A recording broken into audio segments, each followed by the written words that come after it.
دانشور، جمہوریت پسند میڈیا، سول سوسائٹی، انسانی حقوق کی تنظیمیں اپنا بھرپور کردار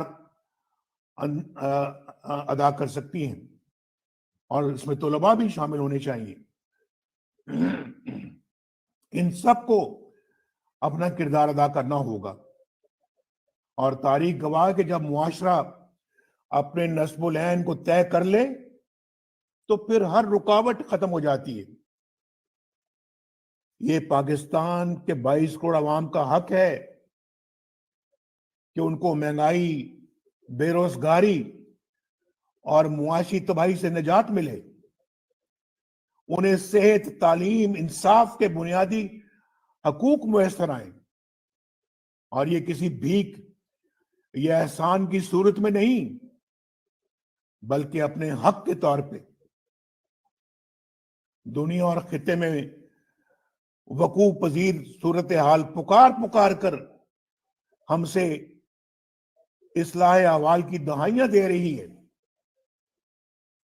اس لیے میں نے بار بار کہا کہ we have to put our house in order, اور ہمیں اپنی آنکھیں کھولنی چاہیے۔ تو ہمارے خلاف ڈان لیکس کا ڈرامہ رچایا گیا، جھوٹے مقدمات بنا کر سزائیں دلوائی گئیں، اور پھر آپ نے دیکھا ہے کہ کس طرح سے رسوا کیا گیا۔ لیکن اب وقت آ گیا ہے کہ ہم سب کو پاکستان کی خاطر اور دستور اور آئین کی حکمرانی کی خاطر، رول آف لا کے لیے، جمہوریت کی خاطر ایک پلیٹ فارم پر اکٹھا ہونا ہوگا، ایک قومی ایجنڈا بنانا ہوگا، اور اسے قومی تحریک کی شکل دینا ہوگی۔ میری گزارش ہے کہ اس کانفرنس میں دی گئی تمام تجاویز اور سفارشات کی روشنی میں فوری حکمت عملی مرتب کی جائے، سب لوگ بیٹھیں سر جوڑ کر، اور ایک حکمت عملی مرتب کی جائے تاکہ عملی جدوجہد کی راہ اپنائی جا سکے۔ یہ بہت ضروری ہے، ہم بہت لیٹ ہو چکے ہیں، اور مزید تاخیر کے ہم متحمل نہیں ہو سکتے۔ اس کام کو آج ہی بیٹھ کے کیا جائے، آج ہی، تاکہ جو کانفرنس ہو رہی ہے اور جو کچھ ہم سوچ رہے ہیں، کہہ رہے ہیں، اور جو پورا ملک کہہ رہا ہے، پوری قوم کہہ رہی ہے، اس پہ فوری طور پہ پھر عمل شروع کیا جائے، اور ملک کو اس گہری کھائی میں جو ہم گر چکے ہیں اس سے دوبارہ اٹھایا جا سکے، نکالا جا سکے، اور دوبارہ اپنے منزل کی طرف ہم اس کو روانہ کر سکیں۔ اگر ایسا نہ کیا تو پھر اس کو دوبارہ نکالنا، اٹھانا ناممکن ہو جائے گا، اور تاریخ آپ کو اور مجھے، ہم سب کو معاف نہیں کرے گی۔ آپ سب کا بہت بہت شکریہ۔ پاکستان پائندہ باد۔